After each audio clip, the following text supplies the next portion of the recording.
Assalamualaikum warahmatullahi wabarakatuh. Halo sahabatku, apa kabar semuanya? Mudah-mudahan kita senantiasa diberikan kesehatan oleh Allah Subhanahu wa Ta'ala. Sahabatku, kembali bertemu dengan channel media edukasi dan dakwah, sebuah channel yang menyajikan tentang tips, trik, tutorial, dan informasi tentang pendidikan. Sahabatku, pada kesempatan video kali ini saya ingin berbagi dengan sahabat sekalian, yaitu video dengan judul mengenal lebih dalam peran komunitas belajar pada IKM atau implementasi kurikulum merdeka seri yang ke-1. Dan mudah-mudahan video ini nanti akan berseri mulai dari seri 1, 2, dan 3 dan seterusnya yang berkaitan dengan komunitas belajar. Sahabatku, silakan simak dan tonton video ini, dan jika video ini bermanfaat untuk sahabat sekalian, mohon dukungannya dengan cara menekan tombol subscribe, like, share, dan komen. Baik sahabatku, kita langsung saja menuju pada video berikutnya. Panduan komunitas belajar. Dalam video ini akan kita bahas tentang panduan bagaimana cara mengelola komunitas belajar implementasi kurikulum merdeka. Sahabatku, apa itu panduan komunitas belajar? Panduan untuk penggerak komunitas mengadakan kegiatan belajar terkait kurikulum merdeka menggunakan modul-modul pelatihan mandiri yang ada di platform Merdeka Mengajar. Di dalam komunitas belajar ini, diharapkan dalam satu komunitas itu digerakkan oleh penggerak, kemudian untuk mempelajari bagaimana kegiatan implementasi kurikulum merdeka dengan mempelajari modul-modul pelatihan mandiri yang ada di platform Merdeka Mengajar.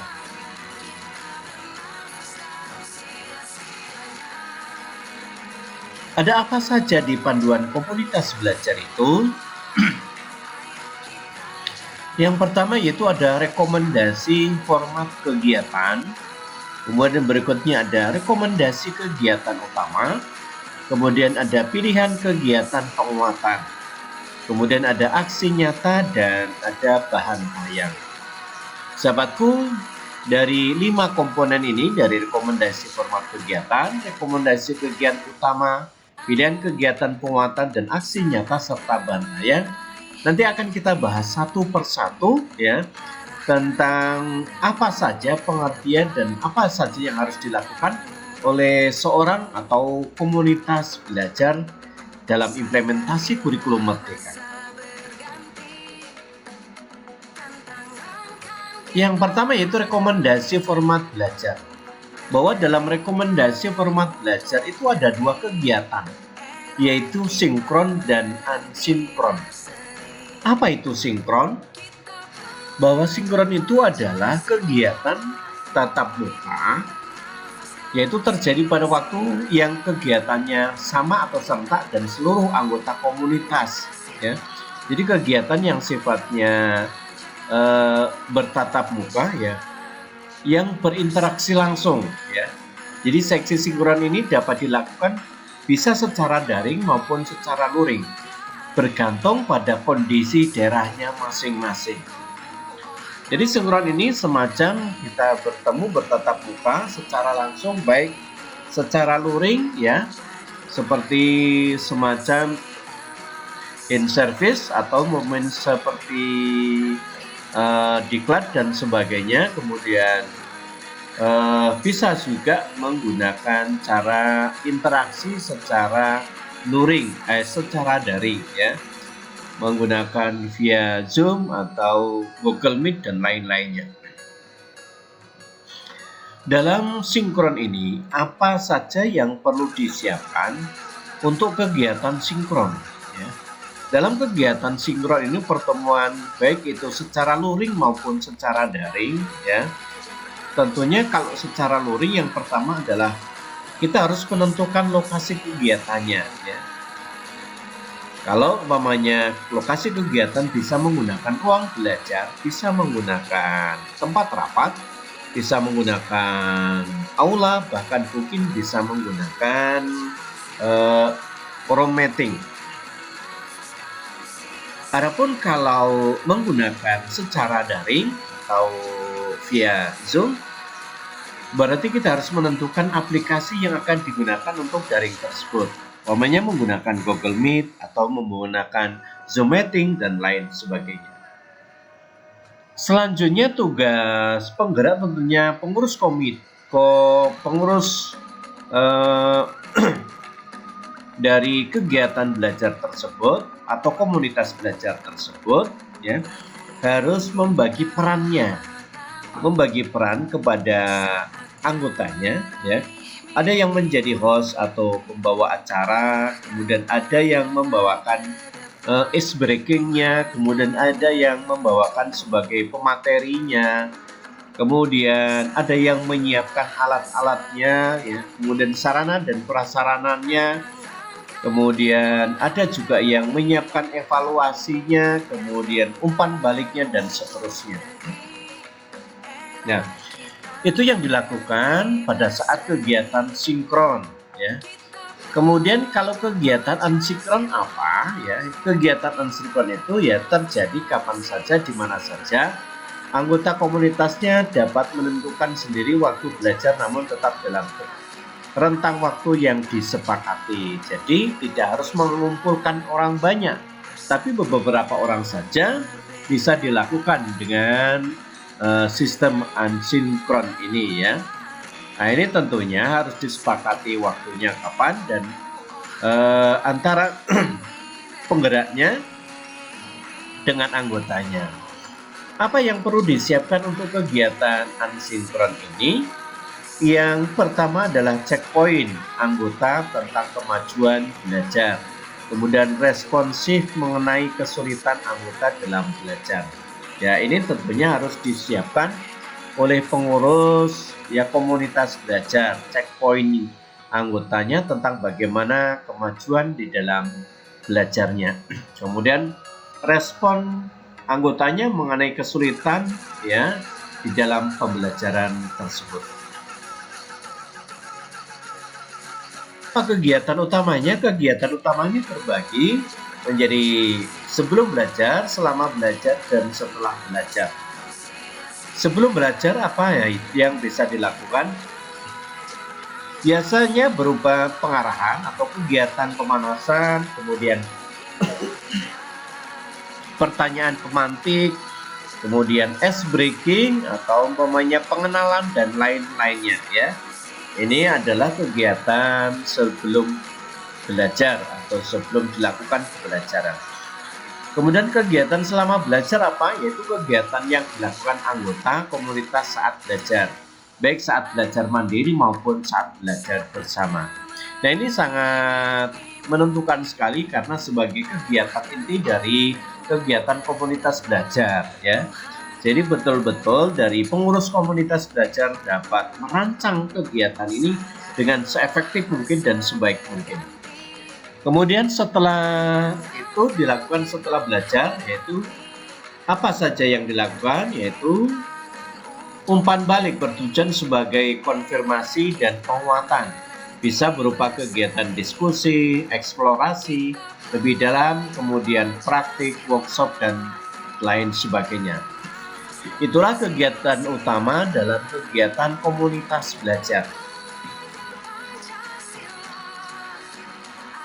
Kemudian pilihan kegiatan penguatan apa saja, yaitu berisi rekomendasi pilihan-pilihan aktivitas penguatan yang dapat dilakukan secara sinkron pada kegiatan setelah belajar. Penggerak komunitas dapat memilih, memodifikasi atau mengembangkan sendiri aktivitas penguatan yang sesuai dengan kebutuhan komunitas.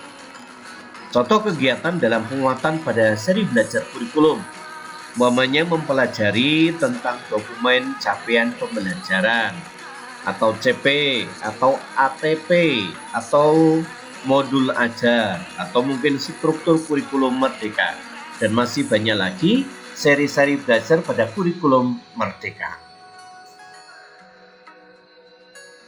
Kemudian setelah itu ada aksi nyata. Apa itu aksi nyata?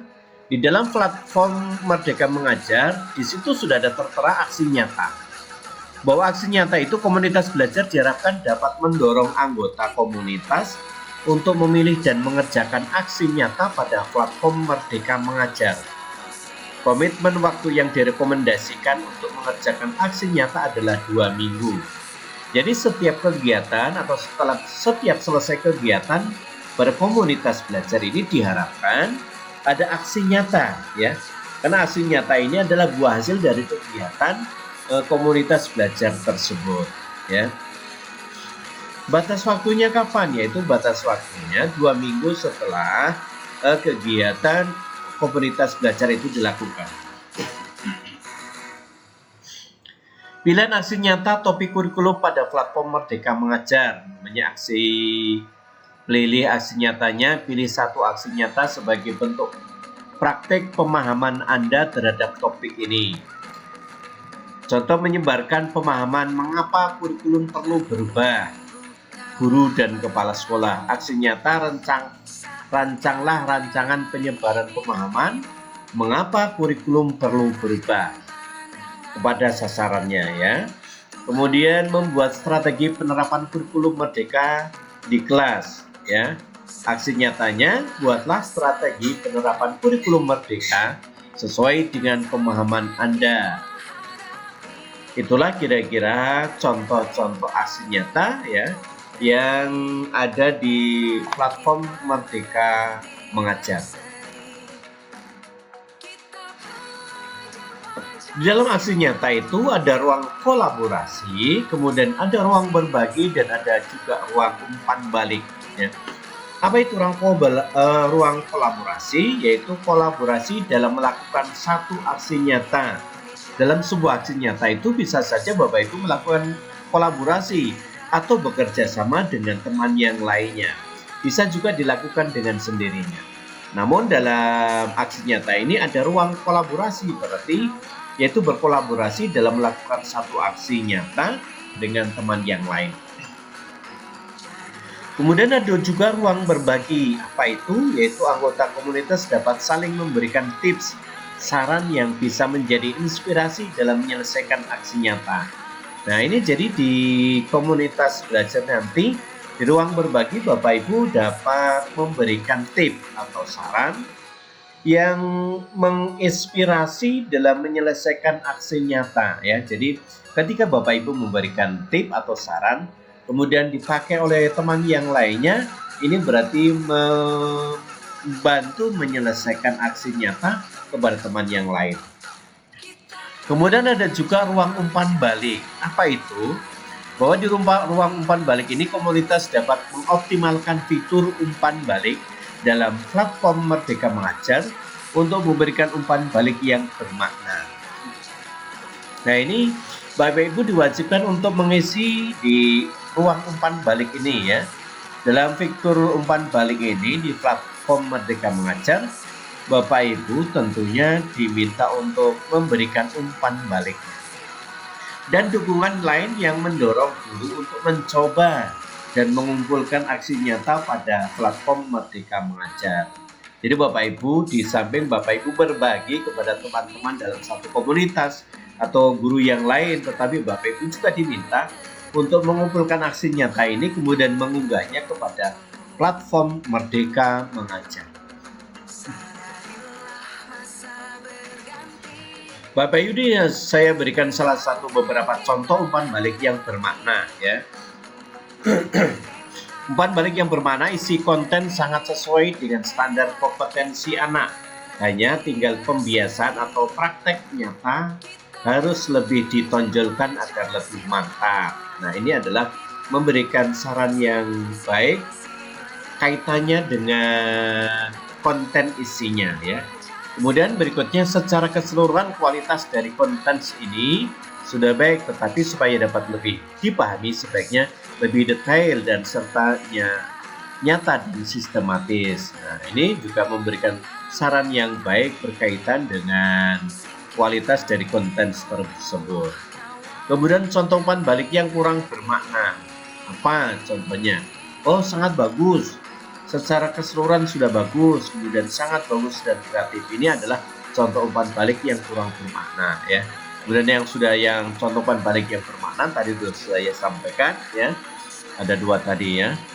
Kemudian menjadikan umpan balik bermakna sebagai kebiasaan dalam komunitas dapat bermanfaat bagi para anggotanya, yaitu untuk belajar refleksi diri dari umpan balik. Kemudian memberikan umpan balik yang bermakna pada peserta didik. Nah, ini diharapkan nanti menjadi kebiasaan Bapak Ibu sekalian, baik di komunitas maupun di kelasnya, yaitu selalu memberikan refleksi diri atau umpan balik. Kemudian juga memberikan umpan balik yang bermakna kepada peserta didiknya. Sahabatku, demikianlah video yang dapat saya sajikan pada kesempatan kali ini tentang panduan komunitas belajar implementasi kurikulum Merdeka di seri yang ke-1. Semoga bermanfaat dan menjadi panduan bagi Bapak Ibu dalam menggerakkan komunitas belajar. Terima kasih sudah menonton video ini, dan jika video ini bermanfaat untuk sahabat sekalian, mohon dukungannya dengan cara menekan tombol subscribe, like, share, dan komen. Terima kasih Bapak Ibu. Sampai berjumpa kembali pada video berikutnya. Assalamualaikum warahmatullahi wabarakatuh.